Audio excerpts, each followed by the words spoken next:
Halo, kumaha damang, saatnya Anda menyimak berita Bandung bersama saya Rizka Dior. Sejumlah berita menarik akan kami sajikan untuk Anda dan berikut 3 berita utama hari ini. Kecelakaan maut menimpa bus rombongan pelajar SMK di Jalan Raya Ciater Subang. 11 penumpang tewas akibat bus terguling. Seorang ibu tewas dirampok keponakannya sendiri di Garut.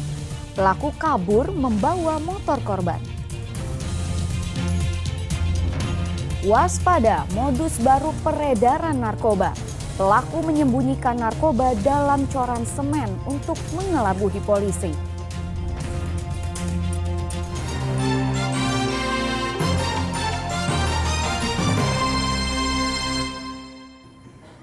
Puluhan korban luka akibat kecelakaan maut bus wisata pelajar di Subang dirujuk ke Rumah Sakit Depok. Sementara 4 korban luka lainnya masih dirawat termasuk sopir bus. Sopir bus mengakui sempat khawatir dengan kondisi rem bus, namun ia urung memindahkan penumpang ke bus lain. Kondisi 24 korban luka akibat kecelakaan maut bus wisata pelajar di Subang terus membaik. Minggu pagi sebanyak 20 korban dirujuk dari RSUD Subang ke rumah sakit di Depok. Mereka dipindahkan dengan menggunakan mobil ambulans. Mereka dirujuk untuk memudahkan perawatan lanjutan sekaligus agar lebih dekat dengan keluarga. Sementara 4 korban masih dirawat di RSUD Subang karena kondisinya belum stabil. Salah satunya adalah sopir bus. Saat ini sih kalau kondisi supir terdapat luka ringan ya berbentuk luka lecet, luka bisa dari benturan. Saat ini pasien juga sadar dan telah ditangani dengan obat-obatan yang ada di sini. Rencana akan kami alihkan ke rumah sakit tujuan di daerah Depok. Kondisi sopir bus bernama Sadira juga semakin membaik. Sadira menuturkan sebelum kecelakaan maut terjadi, ia sempat mengecek kondisi rem saat makan di sebuah rumah makan. Ia bersama mekanik sempat memperbaiki kondisi rem karena bermasalah pada rem angin. Ia sempat berpikir memindahkan para penumpang karena khawatir. Namun niat itu urung dilakukan karena mekanik mengatakan kondisi rem baik-baik saja. Saat itu saya sudah perbaiki, dari atas juga sudah setar rem gitu. Sudah diperbaiki, sudah semua, saya sampai manggil montir ya kan. Udah dicek yang montir aman ya saya lanjutkan gitu. Rencana saya kan kalau emang ini lebih parah saya akan oper penumpang di CM7 gitu. Salah satu korban selamat membenarkan bila sopir dan mekanik sempat mengecek kondisi rem di rumah makan. Namun tanda bahaya seperti yang dikhawatirkan sang sopir baru terasa saat melintasi jalan menurun. Bus mulai oleng dan laju kian tak terkendali sehingga menabrak sejumlah kendaraan sebelumnya akhirnya terguling. Pas baru beberapa meter tuh remnya belum ternyata iya. Sempat panik atau gimana supir? Pertamanya sih nggak nyangka kayak mungkin supirnya ngebut nih, terus ada yang bilang rem belum, baru pada panik semua, udah jatuh kira. Tahu dari mana rem belum? Supirnya berteriak atau gimana? Ada yang bilang sih temen dari depan suaranya. Karena gelap gitu ya posisinya, semakin oleng tuh anak-anak di dalam udah Allah Akbar.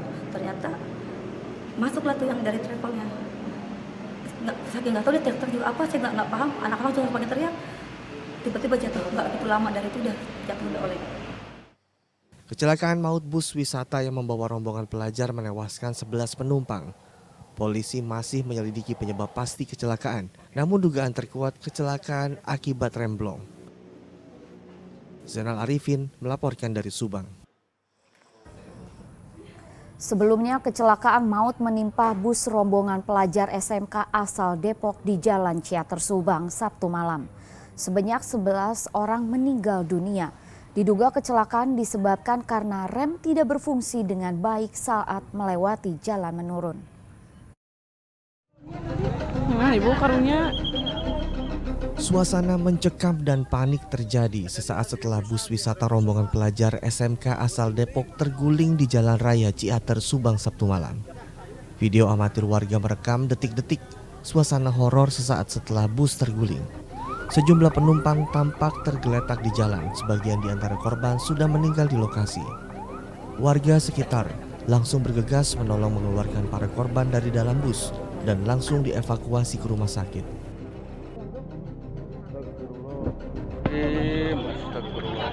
Menurut saksi mata, sebelum terguling bus naas ini melaju kencang saat melintasi jalan menurun. Namun bus kemudian hilang kendali sehingga menabrak sejumlah kendaraan di depannya sebelum bus terguling dan menabrak tiang listrik. Dia cuma pakai lampu hazard, terus yang saya lihat mobil itu agak oleng, terus tumpahnya ke kiri dulu, terus nabrak mobil Verosa yang di lawan arahnya, terus terguling udah dia serot langsung nabrak ini dulu tiang hotel, habis nabrak tiang hotel langsung mobil nabrak tiang listrik. Akibat kecelakaan maut, 11 orang meninggal dunia, terdiri dari 6 perempuan dan 5 laki-laki. Selain korban jiwa, sebuah mobil dan 3 motor hancur akibat ditabrak bus maut tersebut. Dugaan sementara kecelakaan disebabkan rem bus blong.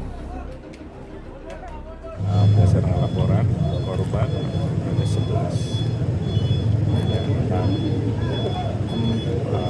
perempuan, 5 laki-laki. Untuk lebih detail nanti sekarang saya akan menuju ke rumah sakit. Sementara evakuasi bus langsung dilakukan Sabtu malam. Proses evakuasi berlangsung lama, sekitar 3 jam karena kepala bus tersangkut tiang listrik. Bus Putra Fajar membawa rombongan pelajar SMK Lingga Kencana asal Depok sebanyak 57 orang termasuk guru. Mereka baru saja pulang usai merayakan perpisahan di wilayah Lembang, Bandung.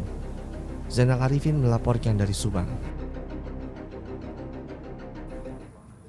Diduga sopir mengantuk, satu angkot tabrak sepeda motor dan pesepeda di Jalan Ahmad Yani, Kota Bogor. Akibatnya pengendara sepeda motor tewas di lokasi kejadian, sedangkan pesepeda selamat.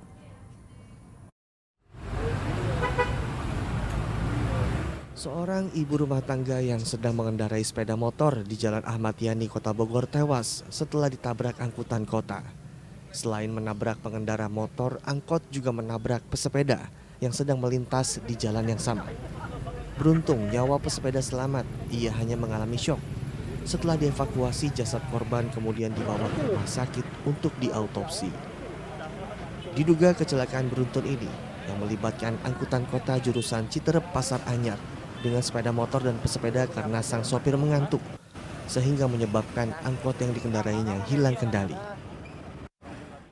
Kronologis ceritanya secara singkat dapat kami laporkan untuk kendaraan angkot mungkin tidak dapat mengontrol kendaraannya. Jadi ada microslip yang mengakibatkan kendaraan motor kena di bagian belakang dan tidak dapat kontrol motornya tersebut dan dia jatuh. Polisi telah menangkap sopir serta kendaraan yang terlibat kecelakaan untuk penyelidikan lebih lanjut. Proses evakuasi sempat membuat arus lalu lintas macet.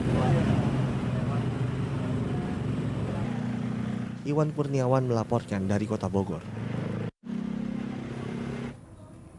Pergerakan tanah di Sindang Kasih, Kabupaten Ciamis masih terus terjadi. Karena takut dengan kondisi tersebut, warga satu rukun tetangga mengungsi saat malam hari. Warga yang tinggal di kawasan Budiasih, Sindang Kasih, Ciamis masih dibayang-bayangi rasa takut sebab lokasi tempat tinggal mereka masih terjadi pergerakan tanah. Pergerakan tanah secara bertahap memang melambat, namun hal itu tetap saja membuat dinding rumah warga retak serta lantainya terbelah. Kondisi seperti itu membuat warga khawatir atas keselamatan nyawa. Untuk menghindari hal yang tidak diinginkan, warga satu rukun tetangga di wilayah ini memilih mengungsi ke tempat aman saat malam hari. Yang ngungsi apa ya? Semuanya ada berapa? Semuanya ada 18. 18 kakak. Yang ngungsi berapa, Pak? Yang ngungsi semua, hanya malam hari. Kalau pagi-pagi pulang lagi ke sini, aktivitas di sini bisa gitu. Kenapa ini, Pak? Mereka pada ngungsi, Pak? Ya pada ngungsi itu ada penggeseran tanah di sini. Ada ketakutan? Ada ketakutan gimana gitulah kalau ada hujan gitu kan. Hingga saat ini, ada 32 rumah di Desa Budiasih yang terdampak pergerakan tanah. Dari jumlah tersebut, ada 6 rumah yang rusak dan telah ditinggal oleh penghuninya. Warga saat ini berharap adanya penelitian terkait kondisi tanah di wilayahnya. Mereka siap direlokasi jika hal itu diperlukan. Eko Setiabudi melaporkan dari Ciamis.